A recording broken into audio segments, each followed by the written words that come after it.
ਸਵਾਗਤ ਹੈ ਜੀ ਇੱਕ ਹੋਰ ਕਹਾਣੀ ਵਿੱਚ। ਮੈਨੂੰ ਕੰਪਨੀ ਦੇ ਕੰਮ ਲਈ ਅਕਸਰ ਬਾਹਰ ਜਾਣਾ ਪੈਂਦਾ ਸੀ। ਆਪਣਾ ਕੰਮ ਖਤਮ ਕਰਕੇ ਮੈਂ ਘਰ ਜਾਣ ਲਈ ਰਵਾਨਾ ਹੋ ਗਿਆ। ਸਟੇਸ਼ਨ ਤੇ ਪਹੁੰਚ ਕੇ ਮੈਂ ਟਿਕਟ ਲੈ ਲਈ। ਮੇਰੀ ਟ੍ਰੇਨ 6 ਘੰਟੇ ਲੇਟ ਸੀ। ਹੁਣ ਮੈਂ ਕੀ ਕਰਾਂ? ਟਿਕਟ ਘਰ ਤੋਂ ਟਿਕਟ ਲੈਂਦੇ ਸਮੇਂ ਰੇਲ ਗੱਡੀ 1 ਘੰਟਾ ਲੇਟ ਹੋਣ ਦੀ ਗੱਲ ਆਖੀ ਗਈ ਸੀ, ਪਰ ਹੁਣ ਇੱਕ ਤੋਂ ਬਾਅਦ ਇੱਕ ਐਲਾਨ ਕੀਤੇ ਜਾਣ ਕਾਰਨ ट्रेन 6 घंटे लेट हो गई। टिकट वापस करन नाल 10% किराया कट्टिया जाना सी। बस स्टैंड तक जान लई 50 रुपए खर्च होर आ जाना सी ते समा भी ज़्यादा लगना सी। मैं चाह दी दुकान ते चाह दी चुस्की लैके हजे सोच ही रहा सी की करां। उदों ही मेरा मोबाइल फोन वज्जिया। कल मेरी पत्नी दा सी। उसने कहा तुसी बस राहीं आ जाओ। मैं बोलिया वेखदा हां। चाह दे पैसे दे के मैं जिवें ही मुड़िया उदों ही एक आदमी मेरे नाल टकरा गया। असीं दोवें एक दूजे नूं देख के हैरान रह गए। वो मेरे स्कूल दा साथी जगदीश सी। ओ तनवीर जार तुसीं इह कह के जगदीश ने मैनूं जफ्फी पा के पुछया तू कित्थे जा रहा है? मैं कहा अपने शहर चलिया। होर कित्थे? रेल गड्डी 6 घंटे लेट हो गई है। मेरे हुंदियां तैनूं की समस्या है? जगदीश ने कहा पर तू तां माल गड्डी दा ड्राइवर है। मैं कहा फिर की होया? मेरे नाल इंजन विच बैठ जावीं। तेरे शहर विचों ही लंघना है। मैं कहा मेरे कोल टिकट भी है। जगदीश ने कहा वापस कर दे, तेरा किराया भी बच जावेगा। मैं टिकट खिड़की ते चला गया। जगदीश चाह पीन लगा। 10 मिनट बाद माल गड्डी चल पई। माल गड्डी दे इंजन विच बैठ के सफर करना मेरे लिए रोमांचक सी। जगदीश 12वीं पास करन तो बाद रेलवे विच भर्ती हो गया सी। मैं अगे पढ़ाई कीती ते हुण एक दवा कंपनी विच मैडिकल प्रतिनिधि सी। मेरे शहर दा रेलवे स्टेशन आउण वाला सी। गड्डी थोड़े समय लई स्टेशन दे बाहरले पासे कुछ पल लई रुक गई। मैं अपना बैग फड़ लिया ते रेलवे ट्रैक ते दूजे पासे छाल मार दित्ती। मैं रेलवे लाइन दे एक पासे बने फुटपाथ ते अगे वध रिहा सी। रेलवे स्टेशन का चौराहा अजे दूर सी। मैं अपना मोबाइल फोन कढ़िया ते अपनी पत्नी नूं कॉल मिलाया, पर उसका फोन बंद सी। चौराहे ते कई आटो रिक्शे खड़े सी। मैं एक आटो रिक्शे विच बैठ गया। कलोनी दे बाहर चुप छाई हुई सी। मैं ग्राउंड फ्लोर ते बने अपने फ्लैट दे बाहर पहुंच गया। मैं घंटी वजाउण ही वाला सी कि फिर किसी अणजाण बंदे दी आवाज़ मेरे कन्नां विच गूंजी। मैं घंटी तो अपना हथ हटाया ते उसे पैरी फ्लैट के पिछले पासे पहुंच गया। चार दीवारी बहुती उच्ची नहीं सी।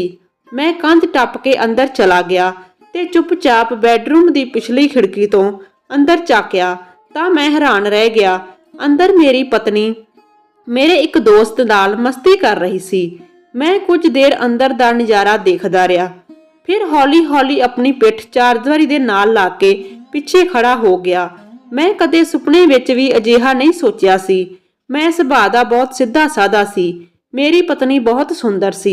साडे 2 प्यारे बच्चे सन। जदों मैं शहर तो बाहर हुंदा सी तां मेरी पत्नी मोबाइल फोन राहीं मेरा हाल चाल पुछदी सी। घर आउण ते ओ मेरी सेवा करन विच रुझ जांदी सी, पर हुण जो कुछ मेरे सामने सी ओ मेरी कल्पना तो परे सी। मेरा सिर गुस्से नाल घुम्मण लगा। मैं गुस्से नाल इधर उधर देखण लग पिया सी। उत्थे कोल ही एक सोटा पिया सी। मैं झुक के सोटा चुक लिया। मैं हथ विच सोटा फड़ के अगे वधिया। कमरे दे बंद दरवाजे नूं हौली जिहा दबाया। कुंडी लगी हुई सी।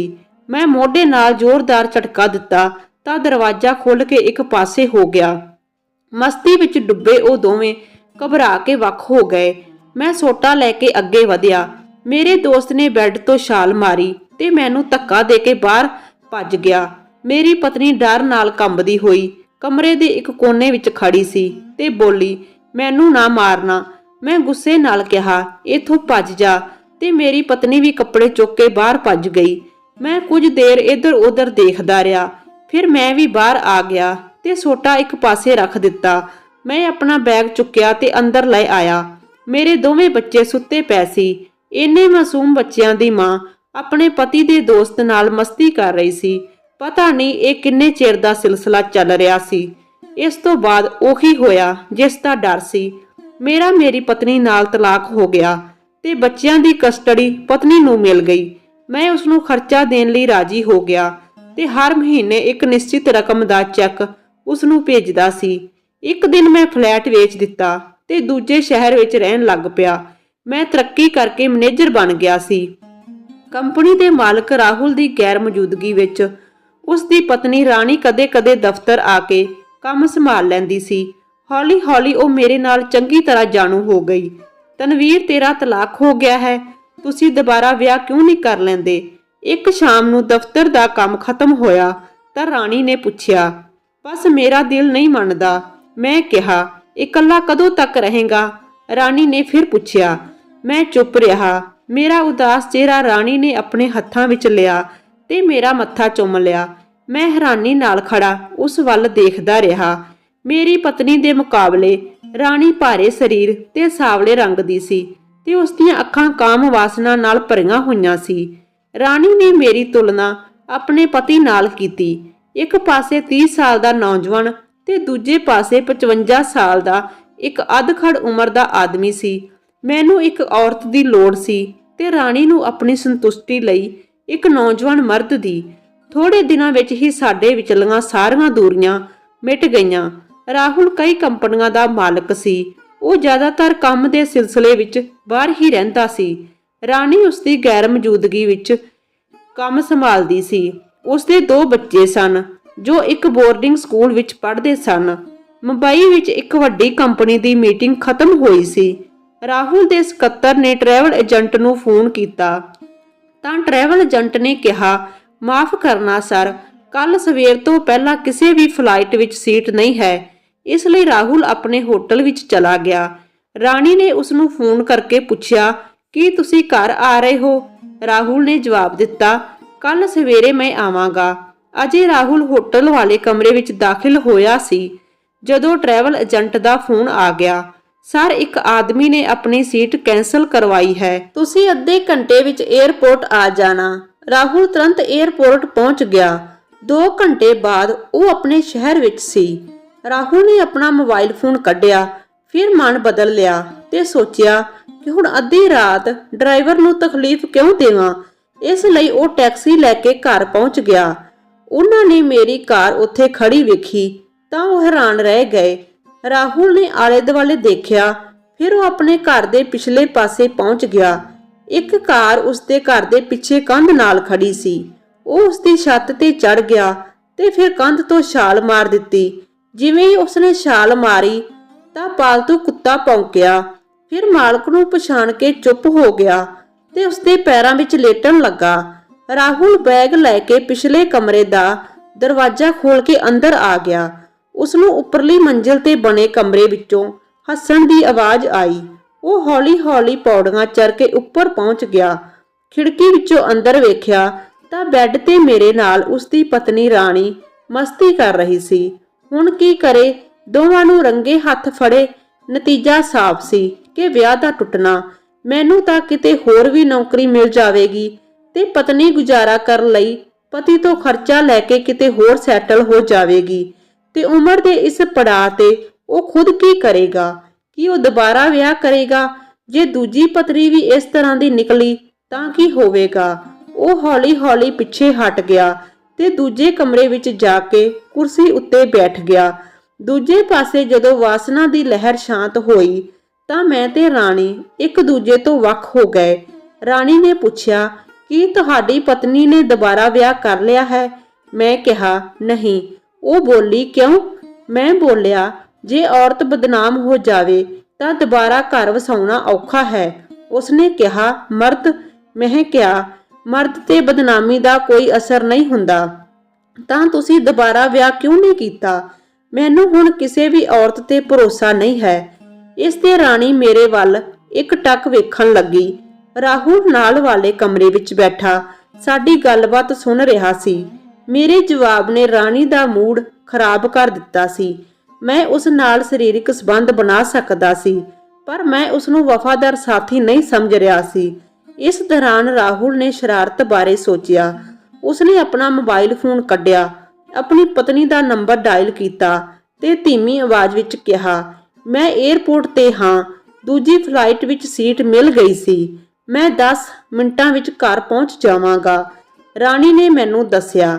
ਅਸੀਂ ਦੋਵੇਂ ਕਾਹਲੀ ਨਾਲ ਕੱਪੜੇ ਪਾਉਣ ਲੱਗ ਪਏ। ਪਾਲਤੂ ਕੁੱਤਾ ਅਜੇ ਵੀ ਮਾਲਕ ਕੋਲ ਬੈਠਾ ਸੀ। ਰਾਹੁਲ ਨੇ ਉਸ ਨੂੰ ਇਸ਼ਾਰਾ ਕੀਤਾ ਤੇ ਹੌਲੀ ਜਿਹਾ ਦਰਵਾਜ਼ਾ ਖੋਲ ਕੇ ਬਾਹਰ ਕੱਢ ਦਿੱਤਾ। ਮੈਂ ਪੌੜੀਆਂ ਉਤਰ ਕੇ ਹੇਠਾਂ ਆ ਗਿਆ। ਫਿਰ ਪਾਲਤੂ ਕੁੱਤੇ ਨੇ ਮੈਨੂੰ ਦਬੋਚ ਲਿਆ। ਰਾਣੀ ਬਚਾ ਲਈ ਭੱਜੀ, ਪਰ ਉਦੋਂ ਤੱਕ ਕੁੱਤੇ ਨੇ ਮੈਨੂੰ 3-4 ਥਾਵਾਂ ਤੇ ਵੱਢ ਲਿਆ ਸੀ। ਮੈਂ ਕਿਸੇ ਤਰ੍ਹਾਂ ਆਪਣੀ ਕਾਰ ਵਿੱਚ ਬੈਠ ਗਿਆ। ਰਾਣੀ ਨੇ ਗੇਟ ਬੰਦ ਕਰ ਦਿੱਤਾ ਤੇ ਕੁੱਤੇ ਨੂੰ ਫੜ ਕੇ ਚੇਨ ਨਾਲ ਬੰਨ੍ਹ ਦਿੱਤਾ। ਇਸ ਤੋਂ ਬਾਅਦ ਰਾਣੀ ਆਪਣੇ ਪਤੀ ਦਾ ਇੰਤਜ਼ਾਰ ਕਰਨ ਲੱਗੀ। ਡਰਾਇੰਗ ਰੂਮ ਵਿੱਚ ਬੈਠੀ ਦੀ ਅੱਖ ਲੱਗ ਗਈ। ਰਾਹੁਲ ਮੌਕਾ ਦੇਖਦਿਆਂ ਹੀ ਚੁੱਪਚਾਪ ਬੈੱਡਰੂਮ ਵਿੱਚ ਜਾ ਕੇ ਸੌਂ ਗਿਆ। ਜਦੋਂ ਸਵੇਰੇ ਰਾਣੀ ਉੱਠੀ ਤਾਂ ਉਸਨੇ ਰਾਹੁਲ ਨੂੰ ਬੈੱਡਰੂਮ ਵਿੱਚ ਵੇਖ ਕੇ ਘਬਰਾ ਕੇ ਪੁੱਛਿਆ, ਤੁਸੀਂ ਕਦੋਂ ਆਏ ਹੋ? 3 ਵਜੇ, ਜਦੋਂ ਤੁਸੀਂ ਡਰਾਇੰਗ ਰੂਮ ਵਿੱਚ ਸੌਂ ਰਹੇ ਸੀ। ਆਪਣਾ ਕੁੱਤਾ ਹੁਣ ਖਤਰਨਾਕ ਬਣ ਗਿਆ ਹੈ, ਉਸ ਨੂੰ ਹੁਣ ਛੱਡ ਆਉਣਾ, ਰਾਣੀ ਨੇ ਕਿਹਾ। ਕਿਉਂ, ਕੀ ਹੋਇਆ? ਕੱਲ ਇੱਕ ਗਵਾਂਢੀ ਨੂੰ ਵੱਢ ਲਿਆ, ਇਸ ਨੂੰ ਚੈਨ ਨਾਲ ਬੰਨ੍ਹ ਕੇ ਰੱਖਣਾ ਸੀ। ਇਹ ਕਹਿ ਕੇ ਰਾਹੁਲ ਬਾਥਰੂਮ ਵਿੱਚ ਚਲਾ ਗਿਆ। ਤਿਆਰ ਹੋ ਕੇ ਉਹ ਆਪਣੇ ਦਫ਼ਤਰ ਪਹੁੰਚ ਗਿਆ। ਮੈਂ ਹਜੇ ਤੱਕ ਨਹੀਂ ਆਇਆ ਸੀ। ਕੱਲ ਇੱਕ ਕੁੱਤੇ ਨੇ ਤਨਵੀਰ ਨੂੰ ਵੱਢ ਲਿਆ ਸੀ, ਮੈਨੇਜਰ ਨੇ ਰਾਹੁਲ ਨੂੰ ਦੱਸਿਆ। ਰਾਹੁਲ ਦੇ ਦਫ਼ਤਰ ਜਾਣ ਤੋਂ ਬਾਅਦ ਰਾਣੀ ਨੇ ਘਰ ਦੀ ਸਫਾਈ ਕਰਨੀ ਸ਼ੁਰੂ ਕਰ ਦਿੱਤੀ। ਬੈੱਡਰੂਮ ਦੇ ਨਾਲ ਵਾਲੇ ਕਮਰੇ ਵਿੱਚ ਸਿਗਰਟ ਦੇ ਸੜੇ ਹੋਏ ਟੁਕੜਿਆਂ ਦਾ ਢੇਰ ਲੱਗਾ ਹੋਇਆ ਸੀ। ਉਹ ਹੈਰਾਨ ਸੀ ਕਿ ਕੱਲ ਸ਼ਾਮ ਤੱਕ ਤਾਂ ਕਮਰਾ ਸਾਫ਼ ਸੀ, ਫਿਰ ਇੰਨੀਆਂ ਸਿਗਰਟਾਂ ਕਿਸਨੇ ਪੀਤੀਆਂ? ਉਹ ਸਾਰਾ ਮਾਮਲਾ ਸਮਝ ਗਈ। ਉਸਨੇ ਹਵਾਈ ਅੱਡੇ ਤੇ ਜਾਂਚ ਲਈ ਫੋਨ ਕੀਤਾ। ਉੱਥੋਂ ਪਤਾ ਲੱਗਾ ਕਿ ਰਾਹੁਲ ਤਾਂ ਰਾਤ ਨੂੰ ਹੀ ਘਰ ਆ ਗਿਆ ਸੀ। ਉਹ ਬੇਚੈਨ ਹੋ ਗਈ। ਮੈਂ ਹਸਪਤਾਲ ਵਿੱਚ ਸੀ। ਮੇਰੇ ਹੱਥਾਂ ਪੈਰਾਂ ਤੇ ਪੱਟੀ ਬੰਨੀ ਹੋਈ ਸੀ। ਫਿਰ ਮੇਰੇ ਮੋਬਾਈਲ ਫੋਨ ਦੀ ਘੰਟੀ ਵੱਜੀ। ਮੇਰਾ ਅੰਦਾਜ਼ਾ ਹੈ ਕਿ ਰਾਹੁਲ ਨੂੰ ਸਾਡੇ ਰਿਸ਼ਤੇ ਬਾਰੇ ਪਤਾ ਲੱਗ ਗਿਆ ਹੈ, ਰਾਣੀ ਨੇ ਆਖਿਆ ਕਿ ਬੀਤੀ ਰਾਤ ਉਹ 12 ਵਜੇ ਘਰ ਆਇਆ ਸੀ। ਸਾਨੂੰ ਹੁਣ ਕੀ ਕਰਨਾ ਚਾਹੀਦਾ ਹੈ? ਮੈਂ ਕਿਹਾ, ਚੁੱਪ ਰਹੋ। 1 ਹਫ਼ਤੇ ਬਾਅਦ ਮੈਂ ਦਫ਼ਤਰ ਆਇਆ। ਅਵਾਰਾ ਕੁੱਤੇ ਅੱਜ ਕੱਲ੍ਹ ਘੱਟ ਹੁੰਦੇ ਹਨ। ਫਿਰ ਤੈਨੂੰ ਕੋਈ ਕੁੱਤਾ ਕਿਵੇਂ ਵੱਢ ਗਿਆ? ਰਾਹੁਲ ਦੇ ਸਵਾਲ ਤੇ ਮੈਂ ਚੁੱਪ ਰਿਹਾ। ਤੁਸੀਂ ਕਿਹੜੀ ਸਿਗਰਟ ਪੀਂਦੇ ਹੋ? ਮੈਂ ਆਪਣਾ ਸਿਗਰਟ ਦਾ ਪੈਕਟ ਕੱਢ ਕੇ ਵਿਖਾਇਆ। ਫਿਰ ਰਾਹੁਲ ਨੇ ਆਪਣੇ ਮੇਜ਼ ਦਾ ਦਰਾਜ਼ ਖੋਲ੍ਹਿਆ ਤੇ ਇੱਕ ਪੈਕਟ ਕੱਢ ਕੇ ਮੇਰੇ ਸਾਹਮਣੇ ਰੱਖ ਦਿੱਤਾ। ਉਸਨੇ ਕਿਹਾ, ਇਹ ਪੈਕਟ ਕੋਈ ਮੇਰੀ ਕੋਠੀ ਵਿੱਚ ਛੱਡ ਗਿਆ ਸੀ। ਇਹ ਤੁਹਾਡਾ ਬ੍ਰਾਂਡ ਹੈ। ਮੇਰਾ ਬ੍ਰਾਂਡ ਕੋਈ ਹੋਰ ਹੈ, ਤੁਸੀਂ ਲੈ ਲਵੋ। ਮੈਂ ਹੈਰਾਨ ਸੀ। ਮੈਨੂੰ ਰਾਹੁਲ ਤੋਂ ਅਜਿਹੇ ਹਮਲੇ ਦੀ ਉਮੀਦ ਨਹੀਂ ਸੀ। ਮੈਂ ਚੁੱਪਚਾਪ ਆਪਣੇ ਕੈਬਿਨ ਵਿੱਚ ਚਲਾ ਗਿਆ। ਅਗਲੇ ਦਿਨ ਮੈਂ ਅਸਤੀਫਾ ਦੇ ਦਿੱਤਾ। ਆਪਣੀ ਪਤਨੀ ਨੂੰ ਤਲਾਕ ਦੇਣ ਤੋਂ ਬਾਅਦ ਮੈਂ ਕਦੇ ਵੀ ਉਸ ਬਾਰੇ ਨਹੀਂ ਸੋਚਿਆ ਸੀ। ਅੱਜ ਪਹਿਲੀ ਵਾਰੀ ਸੋਚ ਰਿਹਾ ਸੀ। ਮੇਰਾ ਮਾਲਕ ਬੁੱਧੀਮਾਨ ਸੀ। ਬਦਨਾਮੀ ਤੇ ਸ਼ਰਮਿੰਦਗੀ ਤੋਂ ਬਚਣ ਲਈ ਉਸਨੇ ਅਜਿਹਾ ਕੋਈ ਵੀ ਕਦਮ ਨਹੀਂ ਚੁੱਕਿਆ ਜਿਸ ਨਾਲ ਗੱਲ ਹੋਰ ਵਿਗੜ ਜਾਵੇ। ਉਸਨੇ ਸਮਝਦਾਰੀ ਤੋਂ ਕੰਮ ਲਿਆ ਤੇ ਮੈਂ ਗੁੱਸੇ ਵਿੱਚ ਆਪਣਾ ਘਰ ਤਬਾਹ ਕਰ ਲਿਆ। ਦੋਸਤੋ, ਜੇਕਰ ਕਹਾਣੀ ਵਧੀਆ ਲੱਗੇ ਤਾਂ ਲਾਈਕ ਸ਼ੇਅਰ ਜ਼ਰੂਰ ਕਰਨਾ। ਹੋਰ ਕਹਾਣੀਆਂ ਵੇਖਣ ਲਈ ਚੈਨਲ ਨੂੰ ਸਬਸਕ੍ਰਾਈਬ ਜ਼ਰੂਰ ਕਰ ਲਓ। ਧੰਨਵਾਦ ਜੀ ਸਾਰਿਆਂ ਦਾ।